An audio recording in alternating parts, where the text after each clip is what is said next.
além da morte. Tomamos inicialmente duas questões tratadas no Livro dos Espíritos, que é a base da codificação espírita. Tomamos por base a questão número 85. Qual dos dois? O mundo espiritual ou o mundo corpóreo? O mundo físico, né? É o principal da ordem das coisas. A resposta é simples e objetiva. O mundo espiritual. Sim, porque ele pré-existe e sobrevive a tudo. E Kardec, com sua racionalidade, com o seu bom senso, ele prossegue em mais uma pergunta que tomamos aqui como base.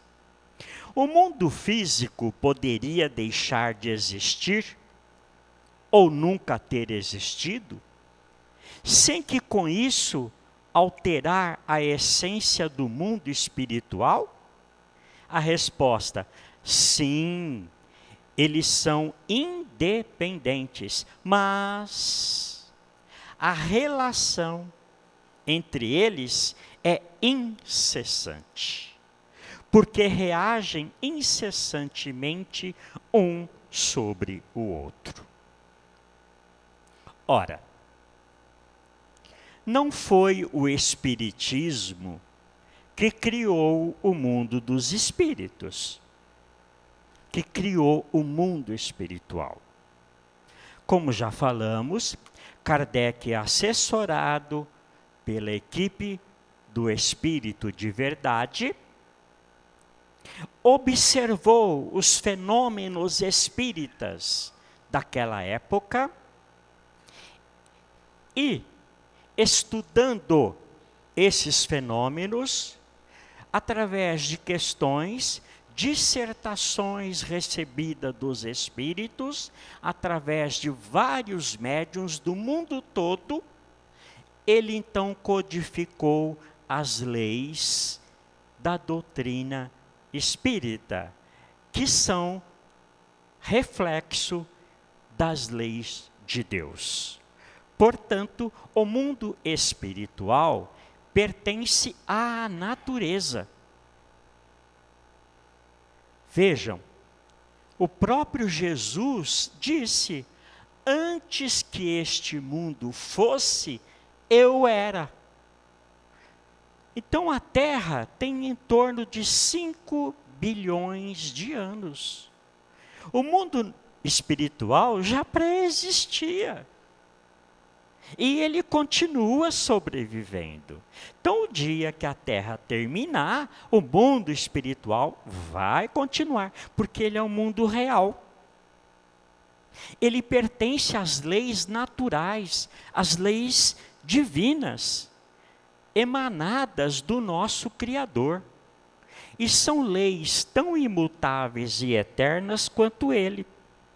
Então, está respondida aqui, através dessas duas questões, o porquê do mundo espiritual e o porquê do mundo físico.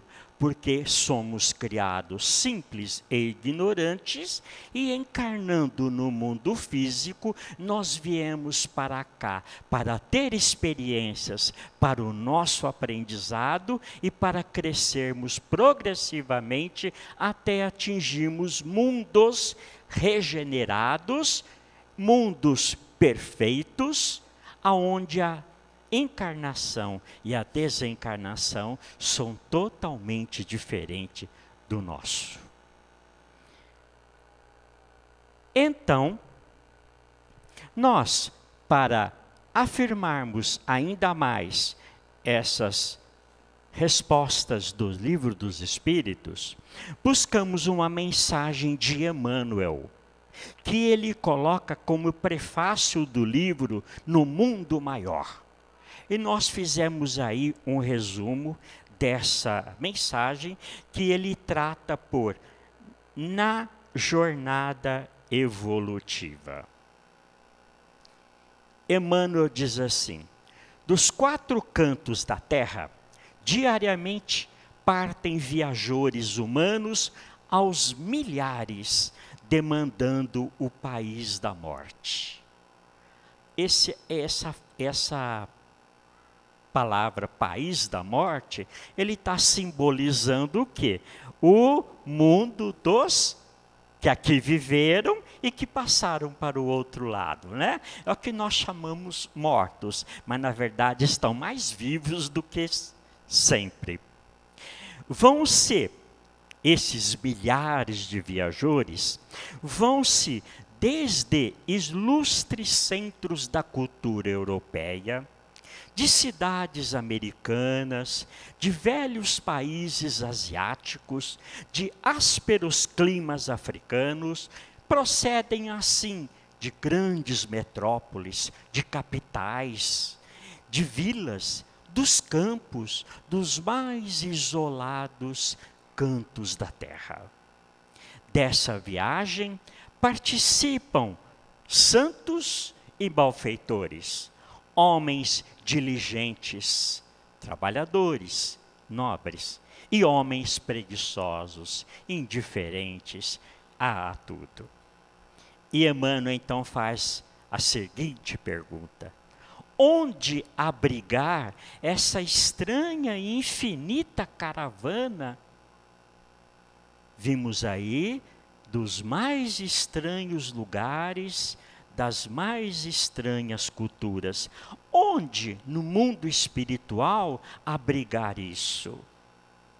Como designar o mesmo local de destino a viajantes de cultura, posição, experiências tão diferentes, tão diversas? Então nós espíritas reconhecemos que de todos os quadrantes do mundo, todos os dias, de hospitais, de casas,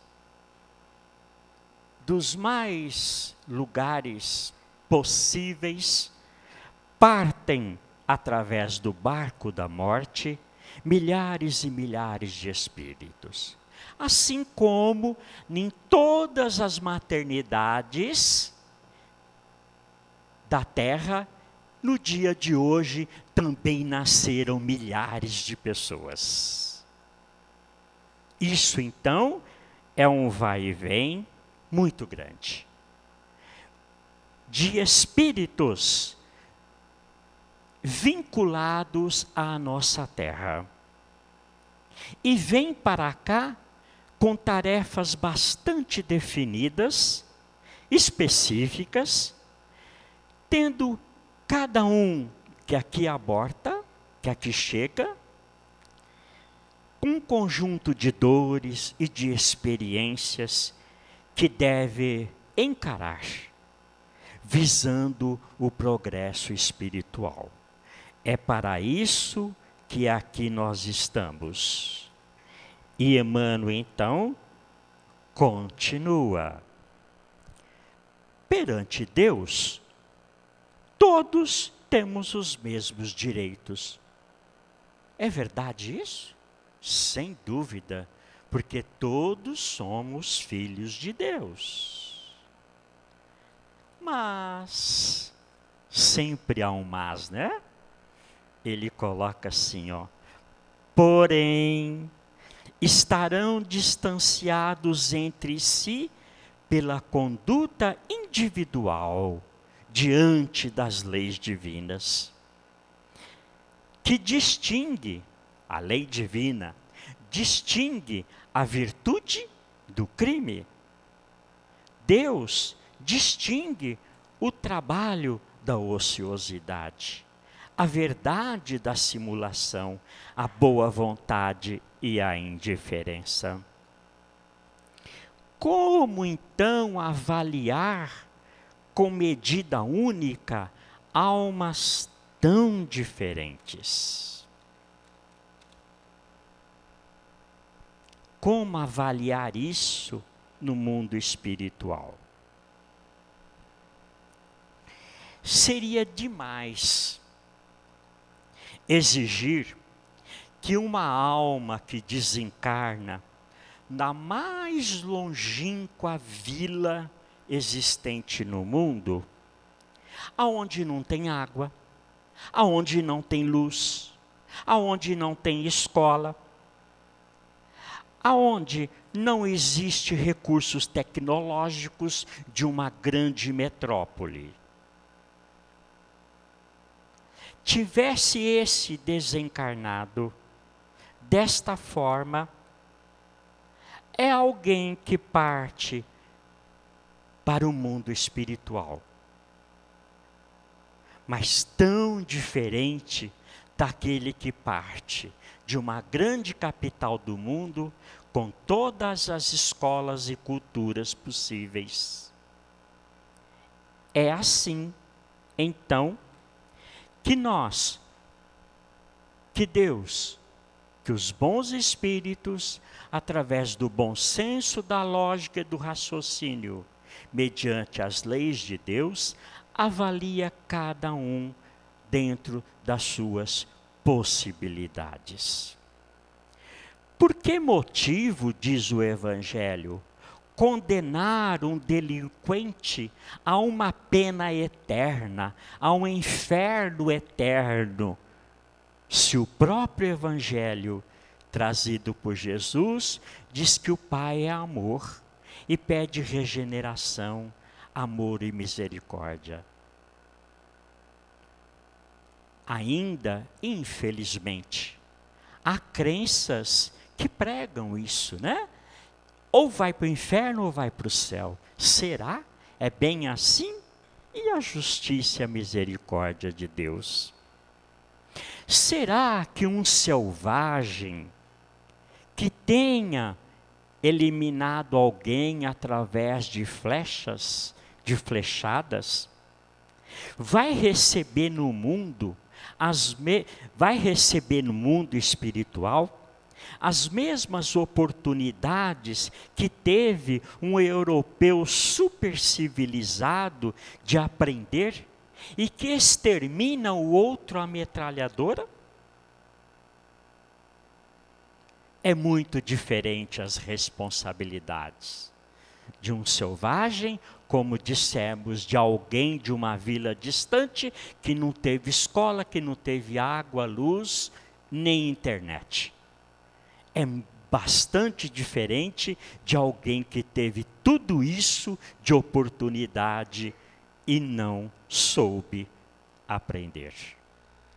É então, vejamos, ambos, selvagens e civilizados, preparados ao ingresso definitivo num paraíso de bem-aventuranças? Será que simplesmente por receber o batismo, ou então a extrema unção na hora da morte, ou então de um arrependimento tardio antes de morrer, isso vai modificar as leis divinas? E tudo será de graça? Não é bem assim, né? Não é bem assim, porque a lógica, o bom senso não compadece com esses argumentos tão infantis, tão frágeis. A vida, no seu sentido maior, nunca interrompe as atividades naturais para se deixar impor por dogmas estatuídos pelos seres humanos, por artifícios humanos. Deus não é fantoche. A morte propiciará a ninguém um passaporte gratuito para uma aventura celeste, para um céu onde haja anjinhos cantando e tocando harpas. Não é bem assim. A morte nunca promoverá compulsoriamente homens a anjos. Por quê? Porque a evolução existe. A gradação é infinita e a escala evolutiva é muito grande. Cada um está no degrau e que reflete a própria consciência, o coração e a razão. Vemos aí no gráfico da evolução que vamos crescendo na medida em que progredimos através das mais várias reencarnações. Cada criatura, portanto, transporá o portal da morte física com uma exclusiva bagagem, pertencente a ele mesmo, do que houver semeado, e aprenderá que ordem e hierarquia, a paz do trabalho edificante são característicos imutáveis da lei de Deus em toda parte.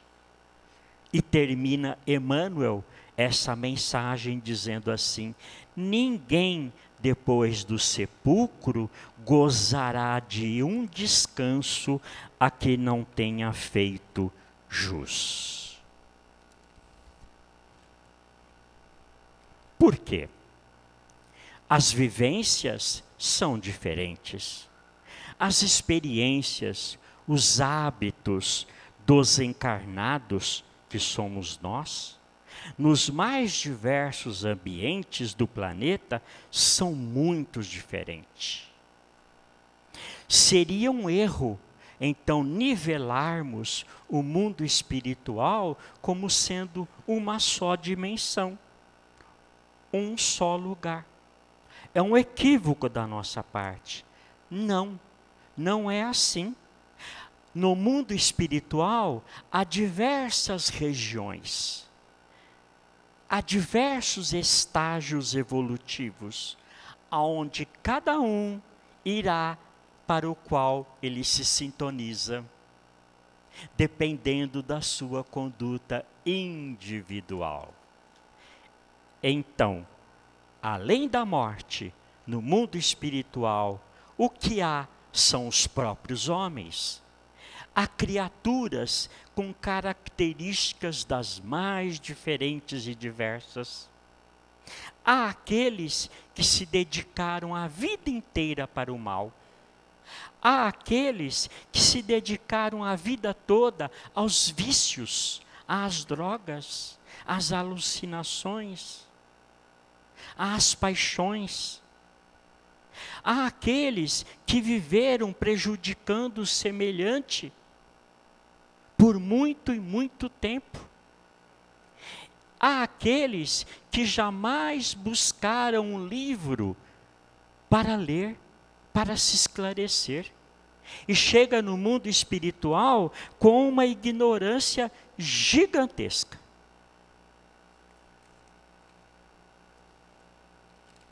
E há ainda aqueles, os verdadeiros homens de bem, de que trata o Evangelho, que têm procurado se esclarecerem, que têm procurado ajudar ao próximo e mudar a face do mundo. Portanto, a lei da justiça recoloca cada um de nós no lugar correto. Nisso não há nenhum castigo. Há apenas o merecimento daquilo mesmo que criamos para nós. Aquilo que somos é o que seremos do outro lado. Continuando nesse raciocínio, nós vimos então que, cumprida a nossa jornada aqui na Terra, seguimos nós, os espíritos, para a pátria espiritual, conduzindo consigo a bagagem dos seus feitos. Aportamos no mundo espiritual, nem como anjos e nem como demônios, mas simplesmente como homens, como seres humanos, almas em aprendizagem, despojados da carne. A desencarnação, como vimos, não modifica ninguém. Não modifica hábitos, não modifica costumes, não dá títulos de nobreza para ninguém e nem conquistas que a pessoa não tenha conseguido. Mas também não tira méritos, não tira realizações que fizemos. Cada um se apresenta após a morte como sempre viveu aqui na terra. Não há milagres. É simples mudança de vestes. Saímos de vestes carnais para tomar as vestes espirituais. Não ocorre nenhum milagre de transformação para aqueles que atingem, então, o mundo espiritual. E prestem atenção agora nisso. O ambiente espiritual funciona como um espelho que nos mostram aquilo que realmente somos, por inteiro e sobretudo por dentro. O gatinho pode se achar um leão, mas na verdade ele não é. O corpo físico permite a nós dissimularmos aquilo que realmente somos. É o que esse desenho nos retrata. Então, lá no mundo espiritual, ele funciona como um espelho. E nós nos retratamos verdadeiramente como somos.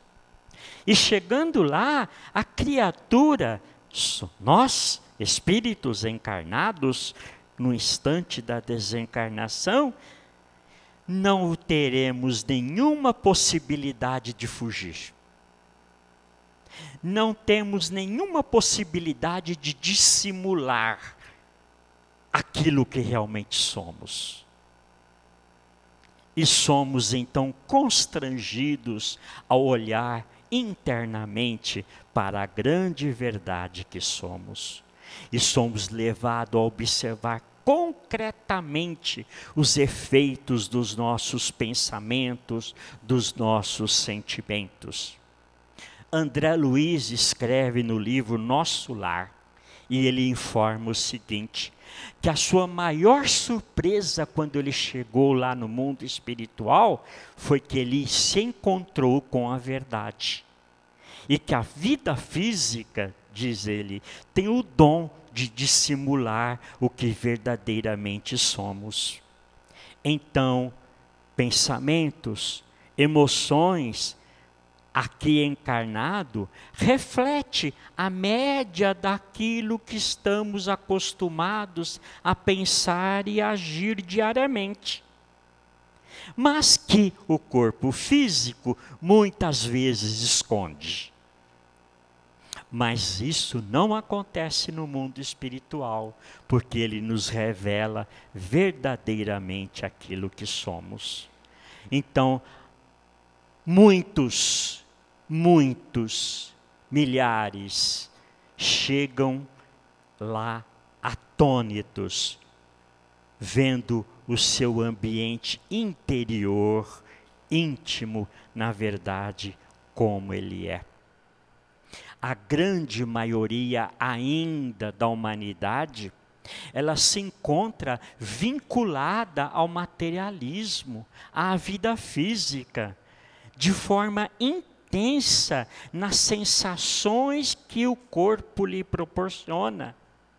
E lá no mundo espiritual, ele se demora, infeliz, ignorando que ele já até desencarnou. Nas reuniões de mediunidade, é enorme a quantidade de espíritos que incorporam nos médiuns e não sabem que perderam o corpo físico.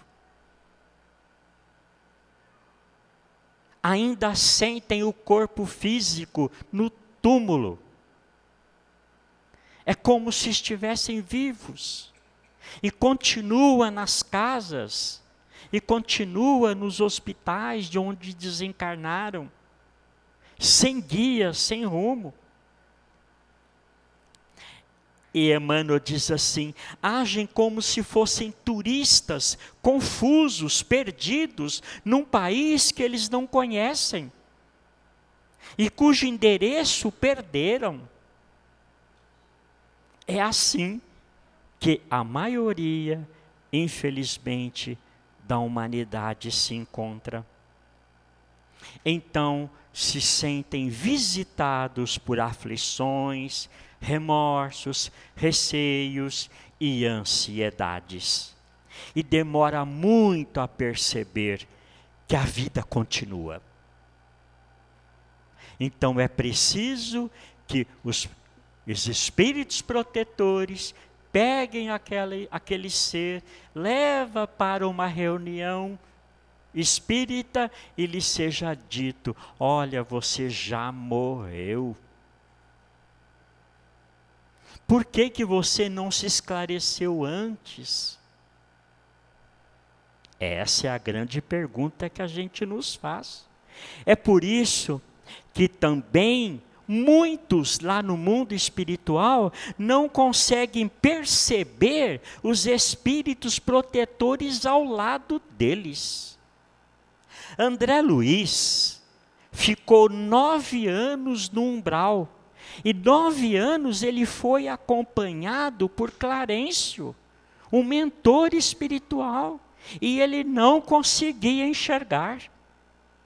Só depois de 9 anos de aflições, de desesperos, é que ele lembra de Deus, faz uma prece, e ele consegue enxergar então, através da oração, o seu mentor espiritual. Sim, porque todos os seres que aportam no mundo espiritual são atendidos, não estão esquecidos pela misericórdia de Deus e recebem o auxílio divino, mas aquela alma desencarnada está tão voltada para os seus conflitos, para aquilo que ele perdeu na vida física, que ele não consegue se adequar ao mundo espiritual. É assim que em toda parte, amigos espirituais estão amparando aqueles que aportam além da morte. Então morrer, longe de ser um descansar, é puramente continuar a viver. Portanto, é preciso que nós nos adaptemos à realidade espiritual. Nós nos preparemos para ela, através do esclarecimento, semeando hoje o bem, para que amanhã a nossa colheita seja de venturas ou de desditas. Estamos no momento de transição planetária. Chegou a hora do conhecimento descer do cérebro para o coração. Chegou na hora da prática do Evangelho. Chegou na prática dos ensinamentos que Jesus nos deixou. Precisamos raciocinar com o coração e amar com o cérebro. Que Jesus continue conosco.